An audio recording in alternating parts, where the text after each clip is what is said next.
ఇప్పుడు ఇంత ధైర్యం చేసి వచ్చాను.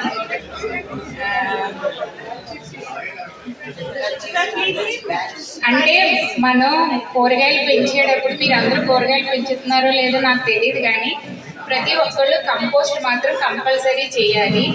మన డ్రమ్ యార్డ్ పెంచకుండా ఉండాలి అంటే మన ఇంట్లో ప్రతి వస్తువు బయటికి వెళ్ళకుండా కంపోస్ట్ చేయాలి. ఓన్లీ ప్లాస్టిక్ ఒక్కటి కూడా చాలా వరకు తగ్గించాలి. చేతి సంచులు వాడడం నేర్చుకోండి. ఎవరికి ఏది ఇచ్చినా మనం డిగ్రీ తక్కువ అని అలా కవర్స్ ఇవ్వడం, సంచులు ఇవ్వడం చేస్తున్నారు.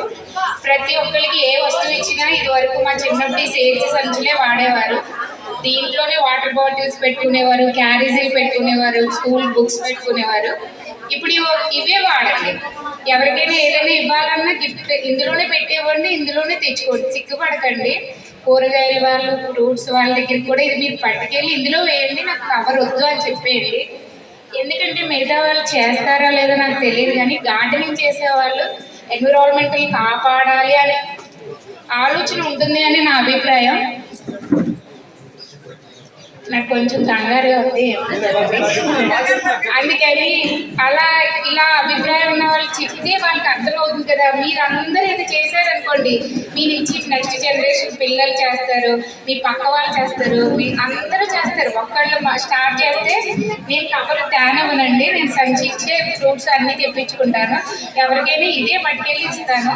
వాళ్ళ ముందు ఏంటి చేర్చా అనుకునేవారు, వాళ్ళు కూడా మారి అవే తెచ్చడం, అవే మళ్ళీ తిరిగి నాకు పంపడం చేస్తున్నారు. కానీ కంపల్సరీ మీరు మొక్కలు పెంచడం పెంచకపోవడం మీ ఇష్టం. ఎందుకంటే మొక్కల వల్ల వచ్చే పళ్ళైనా పువ్వులైనా మీరే తీసుకుంటారు, కానీ కంపోస్ట్ అన్నది కంపల్సరీ చేయాలి. మొక్కలు పెంచకపోయినా కంపోస్ట్ చేయమని నేను కంపోస్ట్ స్టార్ట్ చేసి మొక్కలు పెంచారు. అదేంటి కంపోస్ట్ చేయమంటున్నారు, మొక్కలు పెంచుతున్నారా అని కాదు.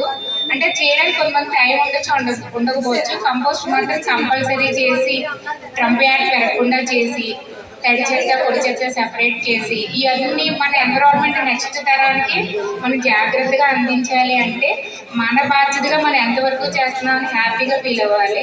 నేనైతే 100కి 200% చేస్తాను. అందుకే నేను ధైర్యంగా చెప్పాలి ఇందాక నుంచి అని వచ్చాను. కూరగాయలు పండించుకోండి, మినిమం ఆకుకూరలు కొన్ని మినిమం మీ ఇంట్లో ఏం తింటారా కూరగాయలు పండించుకోండి. దాంతోపాటు ఫ్లవర్స్ దేవుడికి సంబంధించినవి. కానీ ప్రపంచంలో లేని వింతలు వెరైటీలు మనకే ఉండాలి అని మాత్రం ఎక్కువ తాపత్రయపడడం వేస్ట్ అని నా అభిప్రాయం. జనరల్